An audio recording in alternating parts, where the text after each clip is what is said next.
ভাজা পোড়া খেয়ে শরীরের চর্বি আর মেদকে আরো বাড়াবে। আপনি কি জানেন আপনার শরীরে জমে থাকা অতিরিক্ত চর্বি ও মেদ যে কোনো মুহূর্তে একটি বড় ধরনের রোগে রূপান্তরিত হতে পারে। ডায়াবেটিস, হার্ট অ্যাটাকের মতো মরণ ব্যাধি রোগ। এছাড়া অতিরিক্ত ওজন আপনার শরীরের সৌন্দর্যকে নষ্ট করে তুলতে পারে। আমরা আপনাদের এই সকল সমস্যার হাত থেকে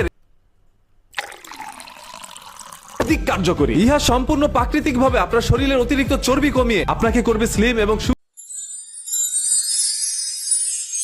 থেকে 10 কেজি ওজন কমাতে সক্ষম। কোমরের চর্বি, পেটের চর্বি, হিপস ও থাই, ডাবল চিনের চর্বি বার্ন করে ওজন কমাতে সাহায্য করবে। হরমোন জনিত সমস্যার সমাধান করবে। ব্লাডে কোলেস্টেরলের মাত্রা নিয়ন্ত্রণ করবে। গ্যাস্ট্রিক, বদহজম এবং অন্যান্য পেটের পীড়া থেকে সহজে মুক্তি দিতে সাহায্য করবে। কোষ্ঠকাঠিন্য রোগের সমাধান করবে। এছাড়াও এই প্রোডাক্টটি বাংলাদেশ সায়েন্স ল্যাব থেকে পরীক্ষিত, তাই এটিতে কোনো সাইড ইফেক্টের ভয় নেই। 10 দিনের মধ্যে যদি আপনি কোনো পরিবর্তন খুঁজে না পান, শরীরের প্রতি খেয়াল রাখুন। অতিরিক্ত মেদ চর্বি কমাতে Let's go. করুন অথবা স্ক্রিনে দেওয়া নাম্বারে সরাসরি কল করুন।